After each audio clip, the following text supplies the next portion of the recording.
A leitura de hoje é do livro Aulas da Vida, pelo espírito Hilário Silvia, psicografia de Chico Xavier. Violência. Não se queixe da vida, trabalhe e conserve bondade e paciência para com todos. Um homem irritado visitava extenso pomar, descarregando o próprio azedume nas árvores, sacudindo-as intempestivamente.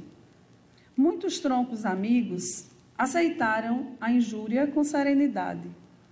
Uma jaqueira, porém, ao ser rudemente agitada, sem querer, deixou cair um de seus frutos sobre a cabeça do agressor, causando-lhe o hematoma que lhe precedeu a morte. Essa mensagem é muito curtinha, mas ela nos traz uma reflexão de grande poder, que é a irritação, que muitas vezes nós não controlamos no dia a dia.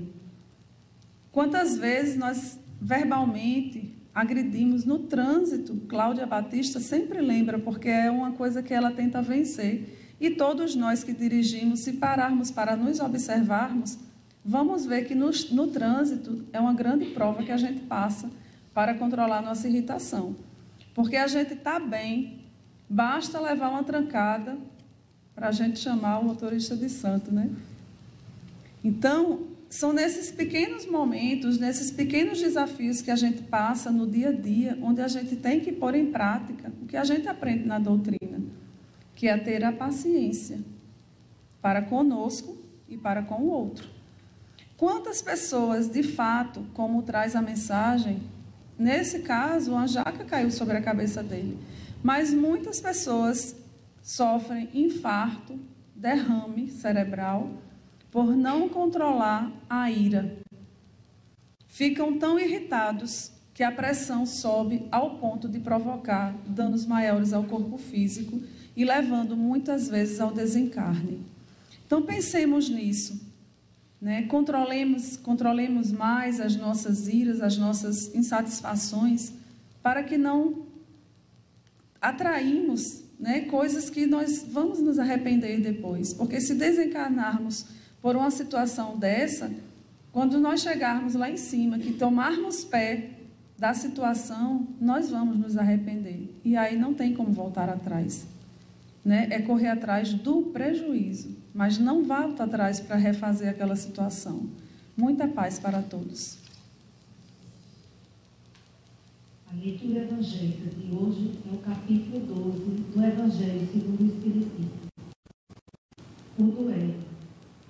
Só é verdadeiramente grande aquele que, considerando a vida como uma viagem que deve conduzi-lo a um objetivo, faz pouco caso das asperezas do caminho e não se deixa jamais desviar um instante do caminho reto. O olhar sem cessar, dirigido para o objetivo, pouco lhe importa que as sarças e os espinhos da senda lhe ameacem provocar arranhões. Eles o roçam sem atingi-lo, e por isso não prossegue menos no seu curso.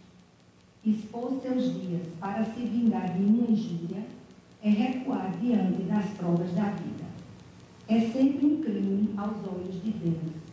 E se não estivesseis iludidos, como estáis por vossos preconceitos, isso seria uma ridícula e suprema loucura aos olhos dos homens. Há crime no homicídio pelo impureza. Vossa própria legislação reconhece. Ninguém tem o direito, em nenhum caso, de atentar contra a vida de seu semelhante. Crime aos olhos de Deus, que vos traçou vossa linha de conduta. Aqui, mais do que por toda parte, alhures, sois juízes em vossa própria causa. Lembrai-vos de que vós serais perdoado, se, segundo houverdes perdoado vós mesmos, pelo perdão, vos aproximais da divindade, porque a clemência é irmã do poder. Enquanto uma gota de sangue humano correr sobre a terra pela mão dos homens, o verdadeiro reino de Deus não terá ainda chegado.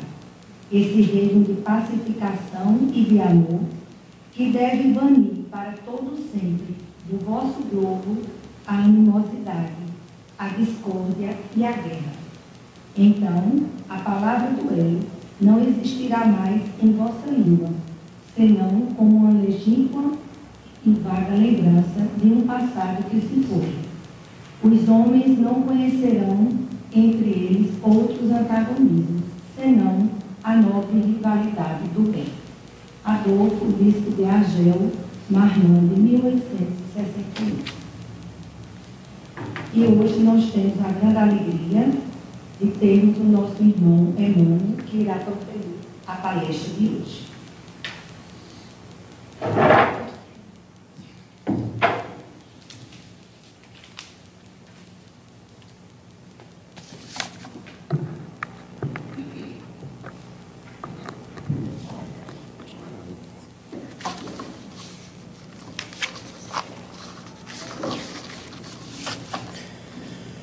Boa noite a todos.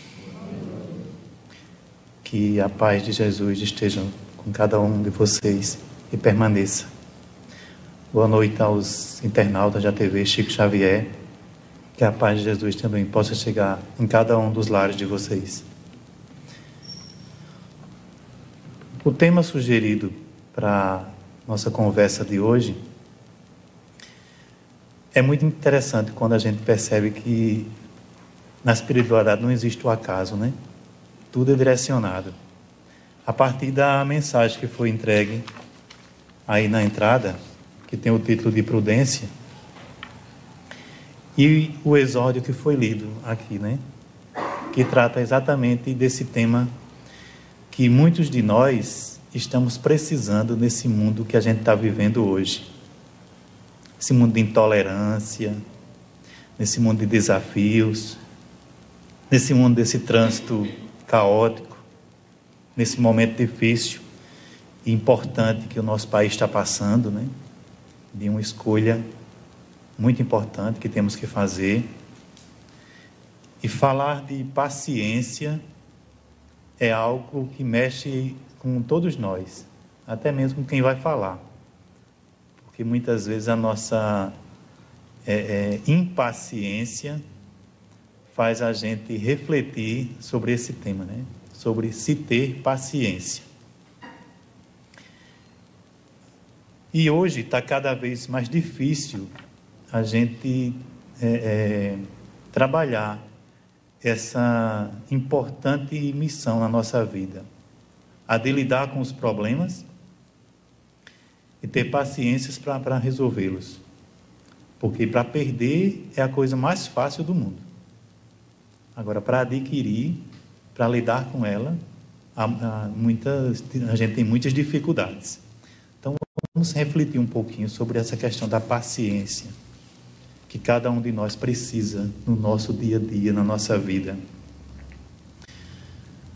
Jesus e Paulo, eles já traziam para a gente um alerta em suas falas. Cuidar bem do nosso espírito, que é a nossa transportadora, a nossa mala, que iremos levar para a eternidade. Há poucos meses, poucos dias, o Papa Francisco, ele disse uma frase que foi muito importante para nós ouvirmos, né? Nunca vi um velório na frente e uma mudança atrás. Porque os bens materiais que adquirimos aqui, fica. Mas a grande mala, a grande transportadora que vamos levar é realmente esses valores para o crescimento espiritual, para a nossa elevação espiritual. E entre esses valores está ali também a paciência. E em seguida veio a doutrina espírita, né, como consolador, para explicar a importância da gente adquirir esses bons valores. Como desenvolver isso? como devemos agir e pensar sobre os problemas da vida para que a nossa paciência seja desenvolvida. Todos nós passamos por inúmeras dificuldades todos os dias. A partir do momento que muitas vezes a gente acorda. Porque quem aqui nunca acordou com aquele sentimento, né? Hoje o dia vai ser difícil. Por algum fato que aconteceu ao você levantar ou ao sair de casa. E muitas vezes a gente já coloca esse ponto negativo de que o dia não vai ser um dia fácil, mas vai ser um dia a ser enfrentado. Basta a gente tropeçar na calçada de casa quando a gente sai, basta o carro estar frio lá e o carro a álcool demorar um pouquinho a pegar, basta a gente levar uma freada, alguém fechar a gente do trânsito assim que a gente sai de casa, basta você receber uma cara feia no local de trabalho assim que você chega, porque tem pessoas que às vezes você chega no trabalho, bom dia, ele só se for para você, porque para mim, aí você diz, isso, mas o primeiro bom dia que eu recebi foi esse. E esse exercício da paciência, ele requer de nós, a todo momento, a serenidade de encarar os problemas e saber que eles são passageiros. Eles não são para a eternidade. No Evangelho segundo o Espiritismo,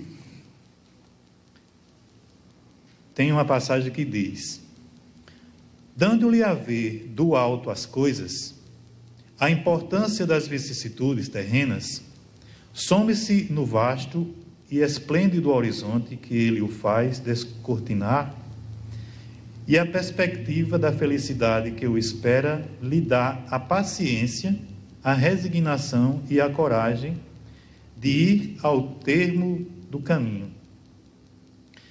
3 coisas que nós precisamos exercer: a paciência, a resignação e a coragem.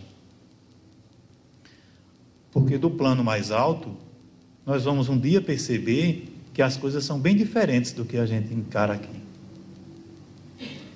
De que muitas vezes aquilo que a gente acha tão gigante é minúsculo, é pequeno demais.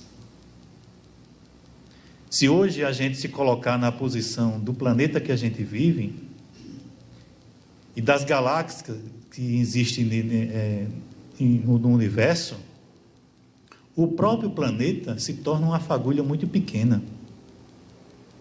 E nós praticamente ficamos invisíveis. E o nosso problema? Que muitas vezes a gente acha que é o maior de todos, é o gigante. Esse é que desaparece. Esse é que some. Alguns exercícios do nosso dia a dia podem fazer com que a gente consiga vencer essas dificuldades. E é exatamente o exercício da paciência. Eu acho que até já contei essa história aqui, mas que eu não gosto muito de contar a história para vocês. É o rapaz que ele trabalhava com outro cidadão e os dois ficaram amigos. E ele resolveu convidá-lo para ir um jantar na casa dele. Ele reuniu a família, dirigiu-se até a casa e ao chegar na casa, de longe o dono da casa estava na varanda e chamou a atenção um fato. Ele parou de frente a uma árvore e começou a tirar algumas coisas do bolso, da calça, da camisa e colocar numa árvore. E ele olhava e não via ele pendurar nada. Passou, entrou na casa, se cumprimentaram, conversaram, foram para o jantar, jantaram. As mulheres foram conversar na cozinha, né, para organizar a limpeza dos pratos. E os dois ficaram na varanda conversando.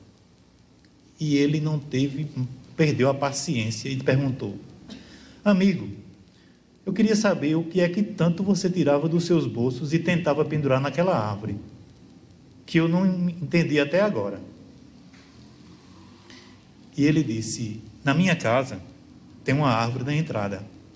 Todos os dias que eu chego em casa, eu costumo pendurar aleatoriamente e de forma simbólica os problemas que eu tive no meu dia.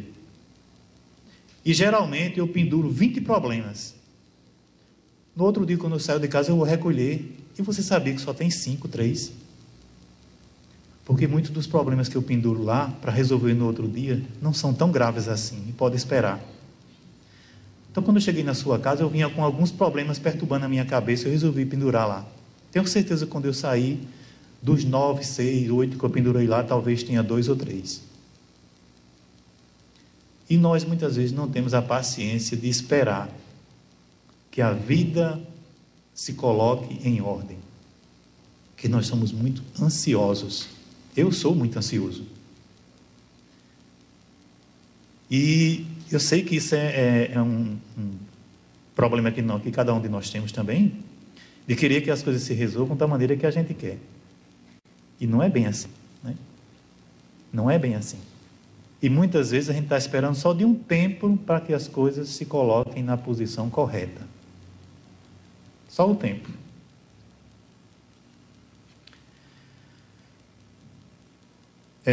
O objetivo, portanto, do Espiritismo é trazer ao homem o conhecimento de si mesmo, de uma maneira clara e objetiva, de maneira de se desligar da finalidade terrena e se ligar na finalidade do Espírito, mesmo vivendo na Terra. A partir do momento que a gente passa a ter a compreensão de que a nossa finalidade aqui é mais espiritual do que material, você passa a valorizar coisas, dar importância a algumas coisas que muitas vezes a gente nem dava. E uma delas é aquela mais importante que a gente tem na vida, a família. Ontem, quando a gente estava aqui no estudo, a gente fez uma reflexão exatamente sobre esse fator, família, que a gente volta a reencarnar dentro desse mesmo ciclo, principalmente para resolver as nossas pendências, principalmente. E a gente precisa viver bem, porque estamos no local certo, com a família certa, com as pessoas que deveríamos estar com elas. Sim, mas as minhas são difíceis, sem problema nenhum. A roseira está lá, linda, maravilhosa, com o botão aberto, aveludado, vermelho, rosa, amarelo, azul, dependendo da cor dela. Mas no caule está cheio de espinho. Isso não impediu que ela fosse tão bela. Nós não temos, às vezes, a devida paciência de entender as pessoas que convivem conosco. Mas queremos que todos que convivem conosco aprendam a nos entender, mesmo com os nossos problemas. Porque a gente só vê os nossos quando a gente consegue ver no outro o espelho da gente. E o outro, muitas vezes, é o nosso espelho. Nós que não conseguimos enxergar isso.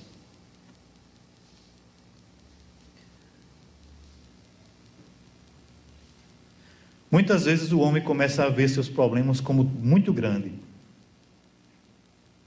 E que muitas vezes eles são pontos bem pequeninos. Às vezes a gente vê a perda de uma pessoa querida como um grande problema. Mas ele pode ser um grande convite à paciência.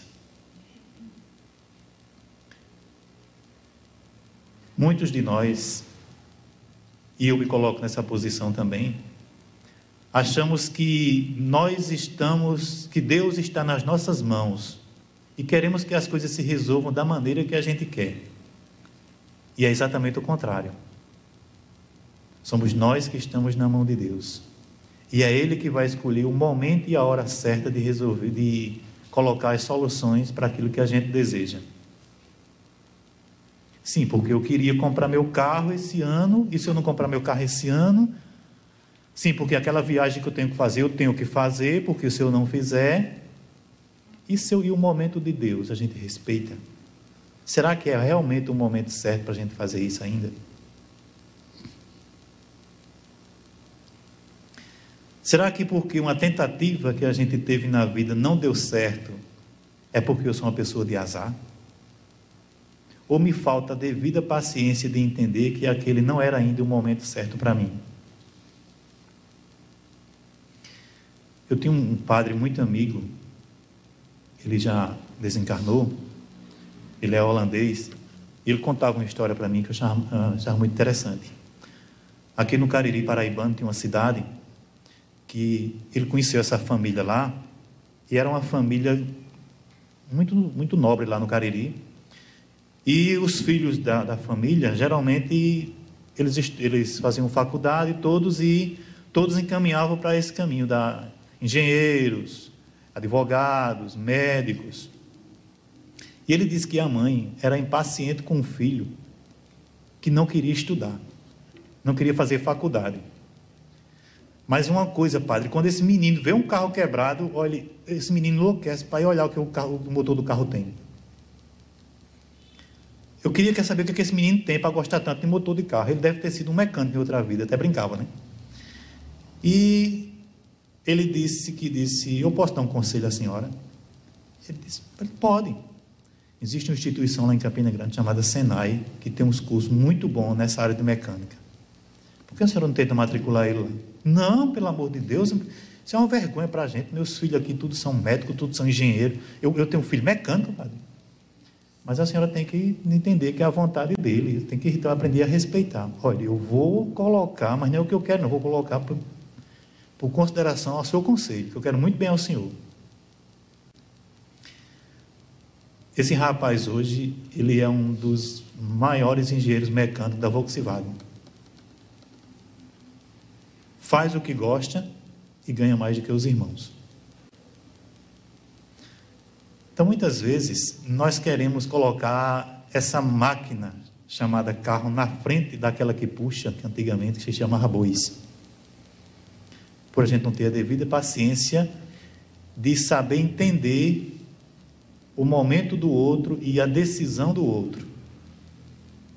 O que a gente encontra muitas vezes hoje, quem trabalha com escolas aqui sabe disso, e eu vou me reportar por ser professor, é os pais querendo cada vez mais que os filhos sejam o que ele quer, ou muitas vezes o que ele ainda não foi.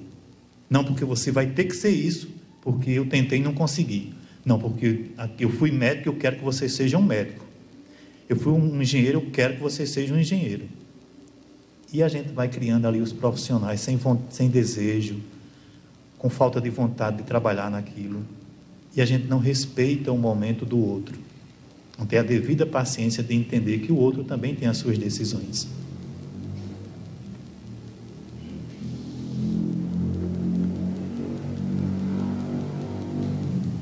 Quando a gente se transporta para a frente do infinito, a gente começa a perceber que o que a gente projeta aqui para o nosso futuro, talvez não seja aquilo que estejam preparados para encarar. Então, que o tempo mais valioso que a gente tem, que é dado para a gente, se chama presente. Sim, porque o que o nosso passado foi, a gente não vai poder mudar. Mas o que a gente está vivendo no presente, a gente pode começar a projetar esse futuro que a gente quer lá na frente. E não é dando os passos para frente que a gente vai chegar nesse futuro. É vivendo realmente esse presente que a gente está agora. Você não leu um livro ainda esse ano? A partir de hoje você tem a devida obrigação, vou dizer assim, de passar na livraria, de alugar no centro espírita, aquele livro que você estava pensando em ler a partir de hoje. Ah, eu não consegui perdoar aquela pessoa que eu machuquei, que me machucou ainda. A partir de hoje você tem essa oportunidade de fazer. Eu não consegui ainda visitar aquela pessoa que está passando por um momento difícil, está doente. Você tem a oportunidade de fazer isso a partir de hoje. Eu não pratiquei aquela caridade que eu tanto projeto para fazer. A partir de amanhã, sexta-feira, você pode fazer isso. Isso é a gente fazer a nossa agenda do presente. E com a devida paciência, colocar em prática aquilo que a gente não conseguiu colocar ainda. Porque a nossa vida, ela não vai terminar amanhã. Pode ser que para alguns termine, mas para todos nós não. A vida continua. E nós temos a oportunidade de fazer aquilo que a gente ainda não conseguiu fazer, de refletir sobre isso. De começar a fazer um novo amanhã, para aí sim conseguir construir esse futuro com mais paciência.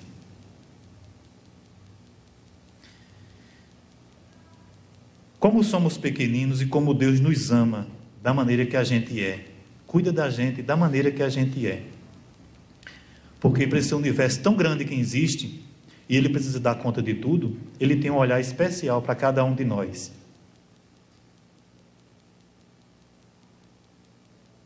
E se Deus tem esse olhar especial para cada um de nós, e se nós somos tão abençoados por eles, o que são nossos problemas diante de tudo isso?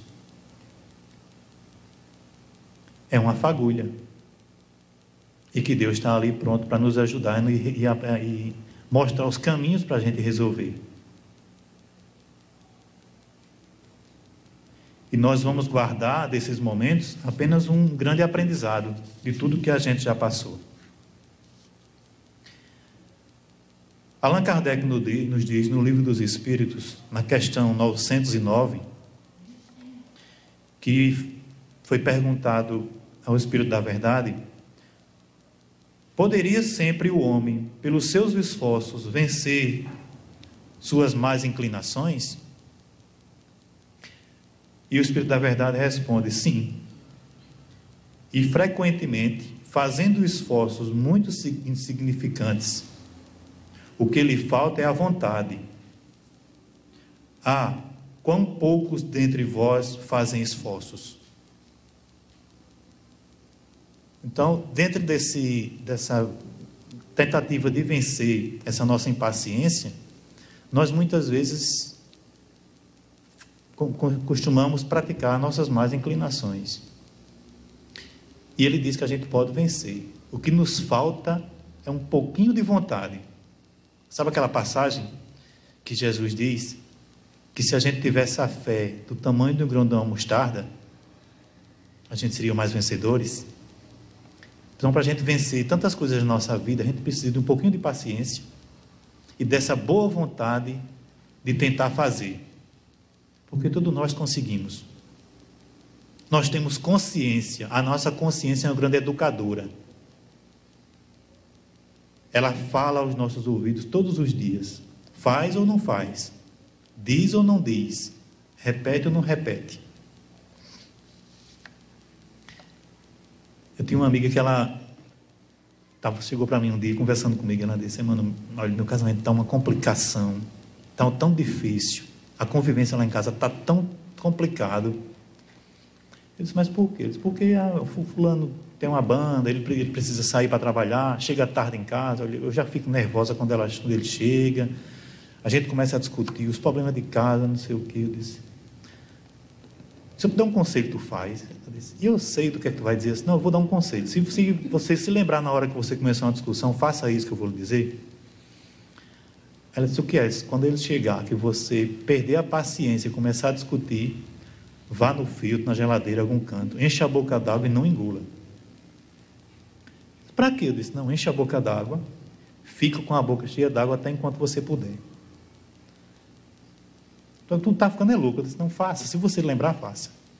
E passou uns 15 dias, depois eu reencontrei ela, né?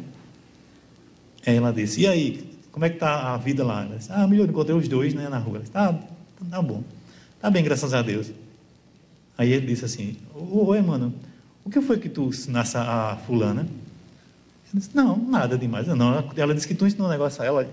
Essa mulher agora, quando eu chego em casa, que ela começa uma discussão, ela dá um negócio de agora no filtro, vai lá, enche a boca d'água e fica do meu lado com a boca cheia d'água, tentando conversar, ela não fala nada. Daqui a pouco ela perde a paciência, sorri, a água vem toda para cima de mim. Aí eu vou só rir, não vou mais discutir com ela. Aí eu disse a ele: sabe por quê? Porque quando a gente está com a boca cheia d'água, a gente não precisa falar. E a gente começa mais a pensar do que falar. E eu disse: isso eu vi num filme. E como eu achei interessante, quando ela me disse o que estava acontecendo, eu disse: não, faça isso, que em vez de você discutir, vocês vão acabar rindo com a situação. Aí eu disse, de lá para cá, quantas brigas vocês tiveram? A gente acha que a gente tinha umas 3 ou 4 brigas por semana. Nesses 15 dias a gente só teve uma. E foi tão rápido que nem deu de brigar muito. Então a gente não tem, às vezes, a devida paciência de segurar os nossos impulsos. E a gente responde. E a gente somos provocados, a gente não quer ficar por baixo. A gente acha que falando, porque estamos por cima, estamos superiores. E às vezes a gente não está superior, a gente está inferior. Porque você vai adquirir problemas de saúde, você vai adquirir estresse, você vai adquirir uma série de problemas para a sua vida pelo simples fato da gente perder a paciência em determinadas situações.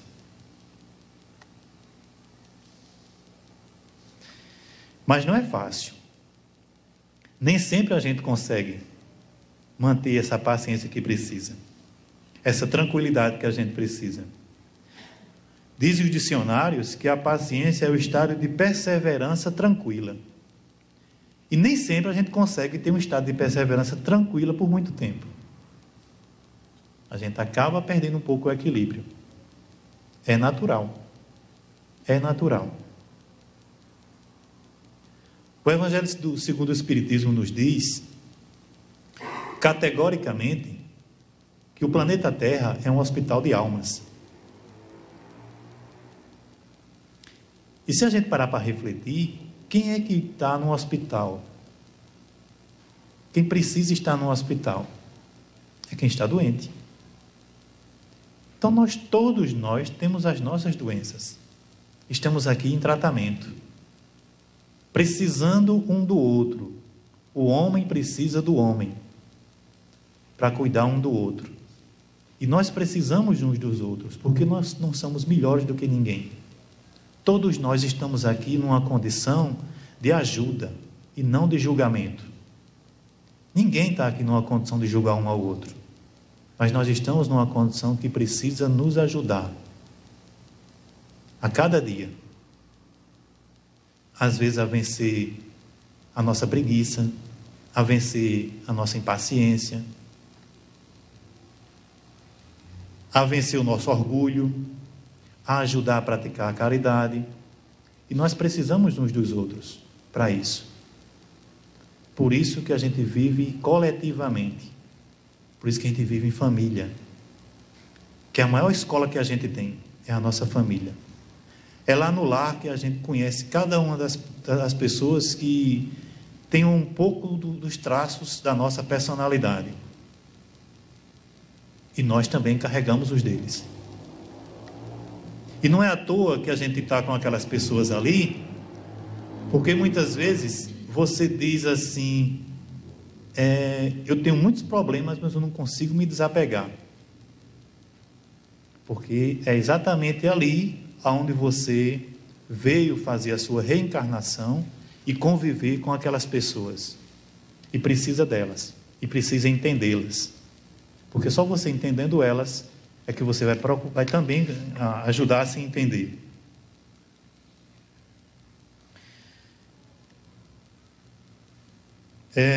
Como conseguir o equilíbrio emocional? Junto a familiares, chefes e subordinados, que, por exemplo, recusam-se a assumir seus deveres e repassam para você essas responsabilidades. Às vezes até indevidamente sobrecarregando. Como é que a gente pode superar isso? E eu encontrei 3 passos aqui interessantes. A compreensão, o sentido de realidade e a ação. O primeiro passo era compreender o que está acontecendo. Numa situação difícil, o primeiro passo da gente é a gente tentar compreender o que está acontecendo.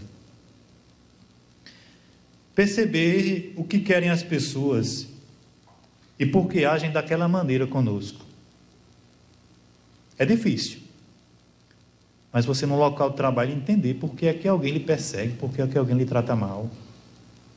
É difícil. Você, dentro da sua casa, por que é que alguém sempre implica com você. É difícil entender. Mas é o primeiro passo. É a compreensão. O segundo é esse sentido de realidade.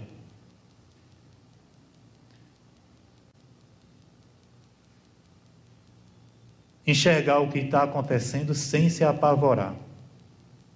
Lembre-se que você não é o último nem é o único que vai passar por esses problemas. Vai acontecer. Julgar com serenidade para saber o que fazer.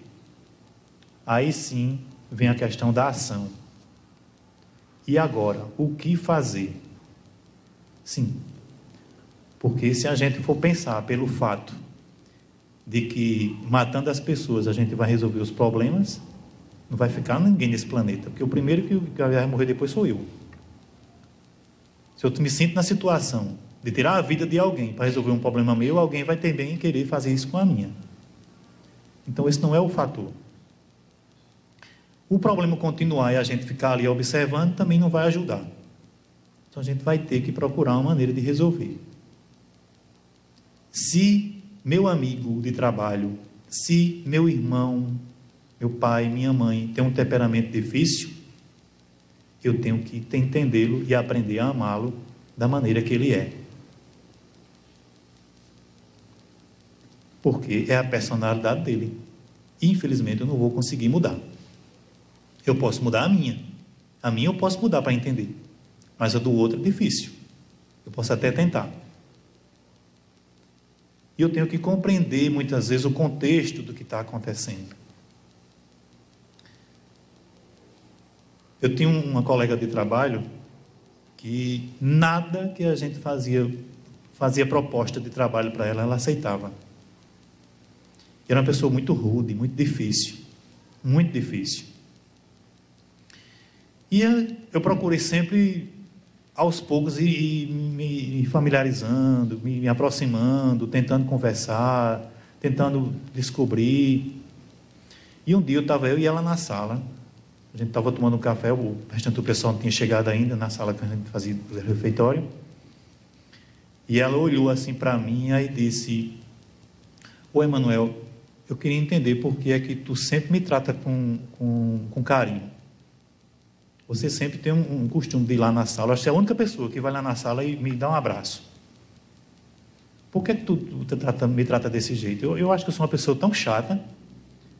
Eu disse: "Não, você não é uma pessoa chata, não. Eu não acho que você é uma pessoa chata, não. Você tem seu jeito de ser. E eu não vou deixar de gostar de você, nem a gente vai deixar de ser colega de trabalho por isso, não." Aí ela disse: "Eu vou dizer a você porque eu sou assim. Eu sofri muito na mão do meu pai. Eu fui violentada por várias vezes pelo meu pai. E quando eu casei, para sair de casa, para viver um casamento, achando que eu estava conseguindo viver outra vida, eu fui torturado durante 20 anos pelo meu marido. E eu me tornei uma pessoa muito amarga. Eu não acredito em ninguém, eu não confio em ninguém, eu não gosto de ninguém." E chorou. E quando o pessoal for chegando, eu disse, pedindo para ela: "Vá ali no banheiro, lave o seu rosto, não deixe ninguém ver você assim, com essa imagem que você tem, não sei o quê." E no outro dia, quando eu cheguei, que eu fui lá falar com ela, ela já me recebeu com um sorriso.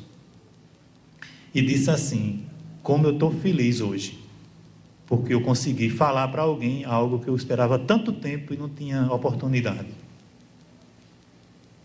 Então, às vezes, a gente tem pessoas que são amargas na vida e a gente não sabe o porquê delas serem dessa forma. A gente apenas trata ela da mesma forma que ela costuma nos tratar. E se a gente procurasse entender um pouquinho que muitas vezes as pessoas têm seus problemas, nós também conseguimos entender os nossos. Porque quando você está ferido, ninguém pode dizer nada. Mas para a gente ferir alguém, a gente fere em 2 segundos. E a palavra é muito poderosa. Ela pode sair e não voltar mais. É igual a flecha, né? Ela vai e não volta. E a gente, por uma palavra, pode deixar uma pessoa arrasada. Mas por uma palavra pode elevar a autoestima dela. Então a gente escolhe muitas vezes o que quer dizer. E existe uma coisa chamada perdão, que você pode dar um passo atrás para tentar pedir.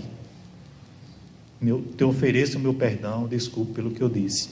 É tão difícil a gente fazer isso, porque o nosso orgulho toma conta da gente e não deixa a gente ter essa ação de perdão.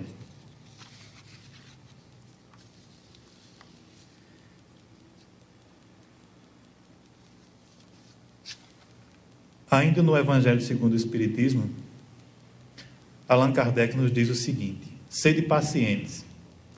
A paciência também é uma caridade, e deveis praticar a lei da caridade, ensinada pelo Cristo, enviado de Deus.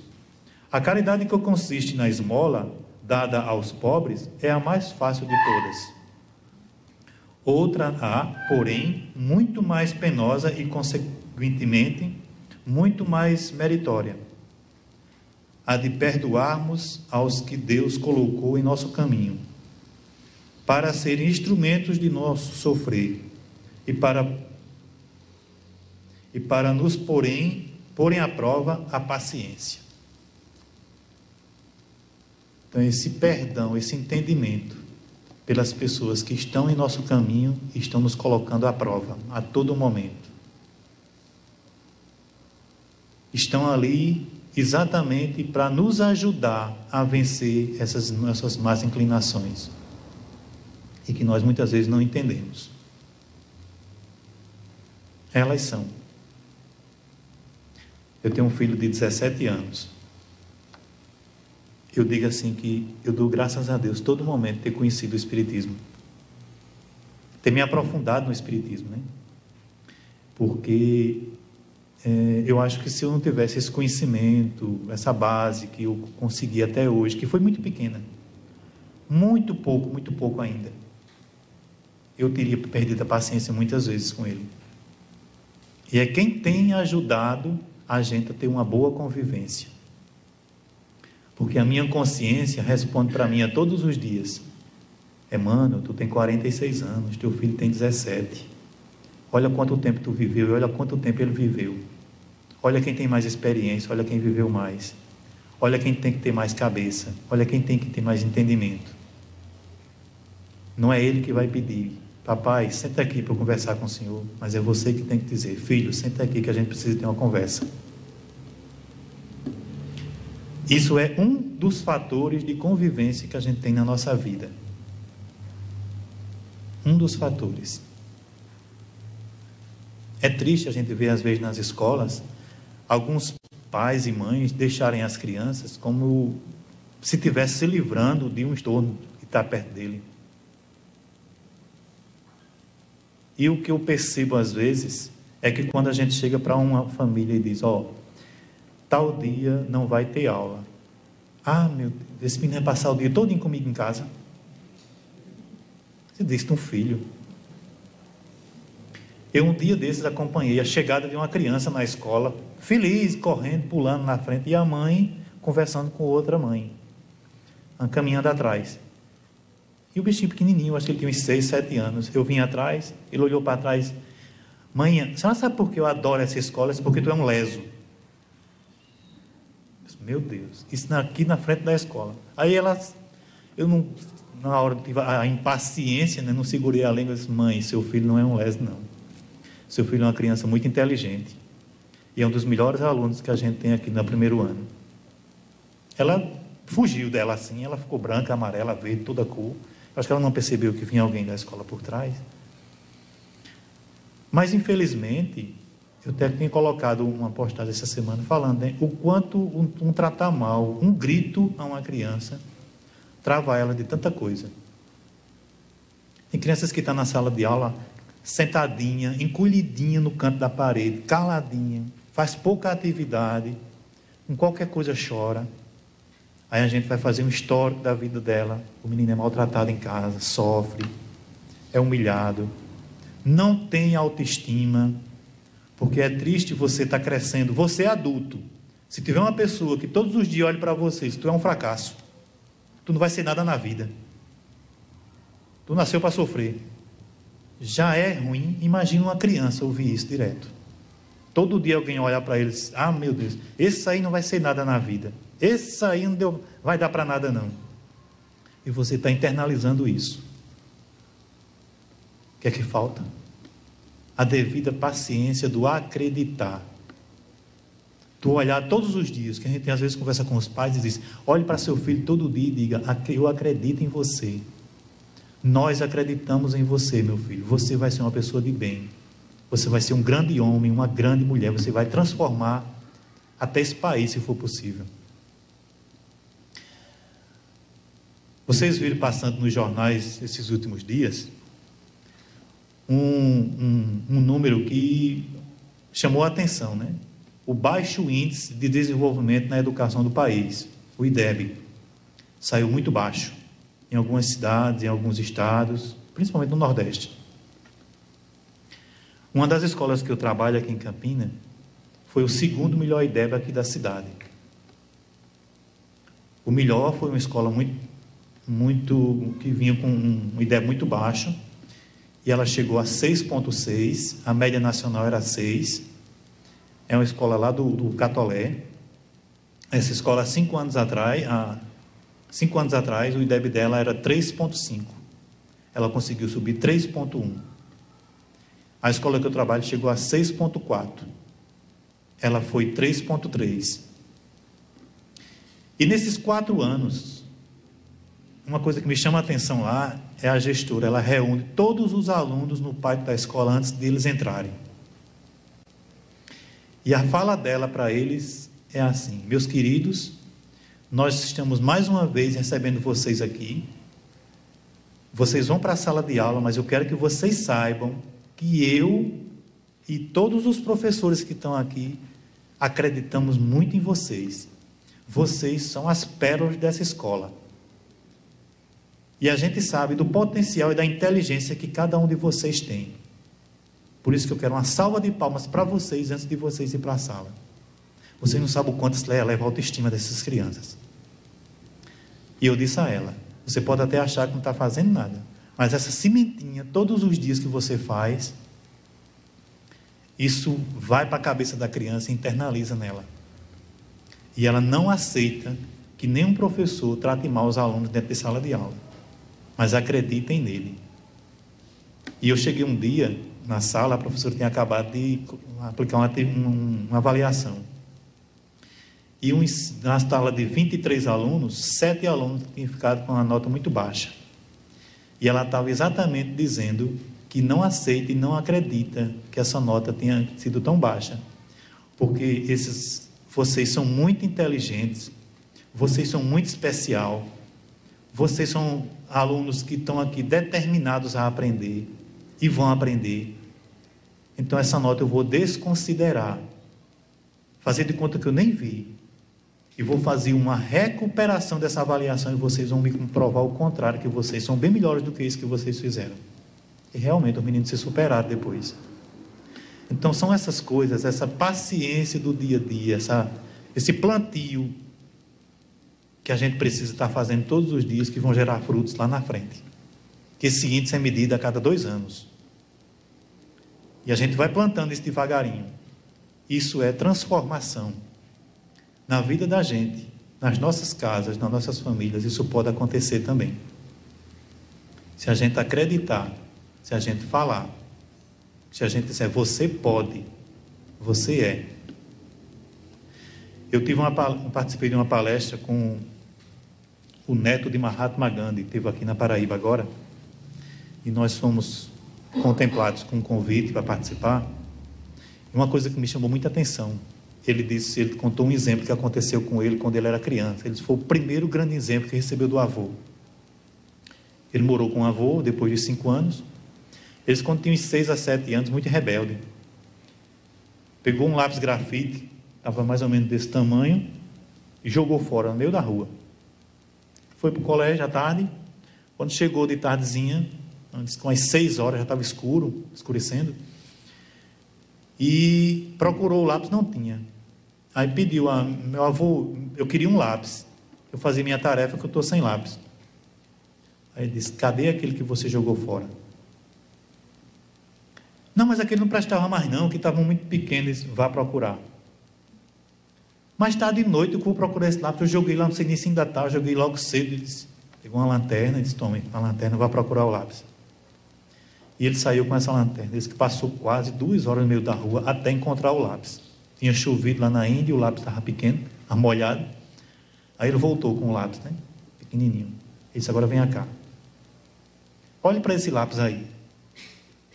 Ele disse, se você for usar esse lápis fazendo a ponta, ele dá para usar 1 semana ou 15 dias. Isso que você jogou fora aqui, você jogou fora um esforço de pessoas, de matéria-prima que foram utilizadas para a construção desse material para você usar. Você está jogando fora 15 dias de trabalho, 15 dias de utilização. Mas com certeza, de trabalho para a produção, você está jogando muito mais. Porque a natureza demorou muito tempo para levantar uma árvore, para ser cortada e ser feito esse lápis. Então, aproveite o que você tem que aproveitar até o último momento. Porque quem está produzindo, precisa. Ele disse que foi o maior exemplo que teve, o primeiro e o grande maior exemplo que teve do avô. E ele contando que nos Estados Unidos é gasto 80 milhões de dólares por dia em desperdício com alimento. Só lá nos Estados Unidos, que ele diz que mora lá. Por quê? Porque pela nossa falta de paciência e intolerância. Porque nós vamos para a feira ou para o mercado, a gente compra o que precisa e o que não precisa. E eu ouvi uma vez uma pessoa dizer para mim, eu sou uma pessoa mais feliz do mundo. Irmão, quando eu chego em casa, que abro a minha despensa, que está cheia, eu sou a pessoa mais feliz do mundo.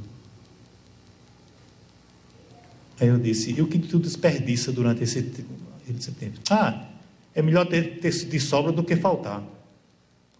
E para quem falta? Tu já doou alguma coisa? Não. É muito bom a gente ter sobra. E a gente pensar em quem não tem. É difícil. E a gente sabe que aqui nesse país também, no nosso Brasil, na nossa Paraíba, na nossa Campina Grande, quantos alimentos também são jogados fora? Né? Quantos e quantos? Tem uma música muito interessante que se chama Paciência. Eu não lembro bem agora a banda que canta ela, mas eu vou ler a letra e vocês vão recordar mais ou menos qual é a música. Que ele diz assim: mesmo quando tudo pede um pouco mais de calma, até quando o corpo pede um pouco mais de alma, a vida não para. Enquanto o tempo acelera e pede pressa, eu me recuso, faço hora, vou na valsa. A vida é tão rara, tão boa de ser vivida. Enquanto todo mundo espera a cura do mal, e a loucura finge que isso tudo é normal, eu finjo ter paciência. O mundo vai girando cada vez mais veloz. A gente espera do mundo e o mundo espera de nós um pouco mais de paciência. Será que é tempo que lhe falta para perceber? Será que temos esse tempo para perder? E quem quer saber? A vida é tão rara, tão rara. Mesmo quando o tempo pede um pouco mais de calma, mesmo quando o corpo pede um pouco mais de alma, eu sei, a vida é tão rara. A vida é tão rara. Então vivamos essa vida com paciência. As coisas vão se resolver. Aquele problema grande que a gente tem, que a gente acha que não vai passar por ele, a gente vai passar. A gente vai superar. E vamos ser grandes vencedores. E eu queria deixar aqui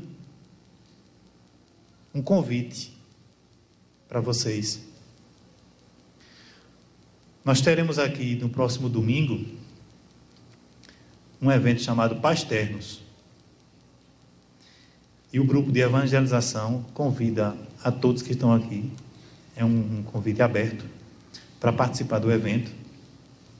Nós teremos como palestrante Socorro Paz, que é da Casa do Caminho. O tema que vai ser discutido vai ser Laços de Afeto no Evangelho de Jesus. Como investir nas relações afetivas em família. Então, se a gente puder ter a paciência de ganhar os minutos, vai começar de 8h45 até as 10h30. Vai ser aqui no centro. As crianças que são atendidas pela evangelização vão estar nas salas, vão fazer atividades lúdicas voltadas a esse tema. E os pais, mesmo aqueles que não têm pais, filhos na evangelização, que quiser vir, vão participar conosco, vão ser muito bem recebidos aqui na casa. Certo? Então, que Jesus nos abençoe, que a gente exerça a nossa paciência com tranquilidade e certos de que Deus não nos desampara, que a espiritualidade não nos desampara. E os amigos espirituais que estão aqui agora conosco, invisíveis, eles sabem disso. E com certeza eles estão confirmando isso que eu estou dizendo. Eles não nos desamparam, estão conosco todos os momentos. Paciência. Deus está conosco. Deus nos abençoe.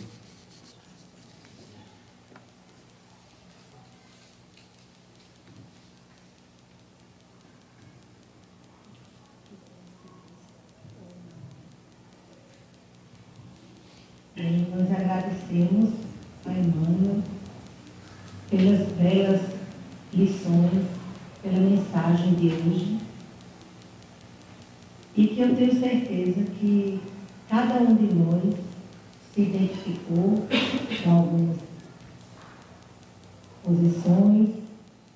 Tenho certeza que nós temos um material farto para pensarmos, refletirmos diante de nossa postura, nossas atitudes, junto à nossa família, aos nossos amigos, ao nosso convívio com o nosso próximo. Então, obrigada por esse presente de hoje. E antes de passarmos para a segunda parte dos nossos trabalhos, vamos informar a programação dos nossos trabalhos.